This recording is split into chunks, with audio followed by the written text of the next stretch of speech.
С прилетом вас, вообще, в принципе, с медалями. Спасибо, что заставили счастье в стране. Какие сейчас эмоции? Уже как-то улеглись?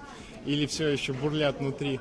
Сначала улеглись, затем, когда мы уже сюда приехали, увидели эту толпу людей, которая просто кричит «Россия», поддерживает нас. И опять слезы, опять такие эмоции, честно говоря, бешеные.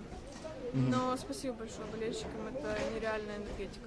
Сейчас какие планы дальше после Олимпиады? Отдохнуть или уже... Нет, мы сейчас день здесь, в Москве, и потом уезжаем в Финляндию на этап Кубка мира. Насколько такая поддержка вообще ожидаема или нет? Это было очень неожиданно? Ну, так как первый раз после Олимпиады приезжаем, то, конечно, мы не знали, чего ждать. Но настолько колоссальная поддержка. Спасибо большое, конечно, всем.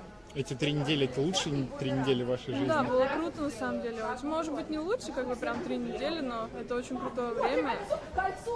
Очень огромный опыт. И я благодарна, что как бы я была там, что я поехала, даже не раздумывая, и что так все получилось. Следующая Олимпиада в планах? Конечно. И в завершении, что можете болельщикам сказать?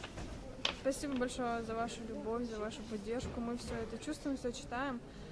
Еще раз повторю, что это нереальная энергетика, и вы не представляете, как сильно мотивирует нас ваша поддержка. Спасибо большое. Спасибо большое вам. Спасибо.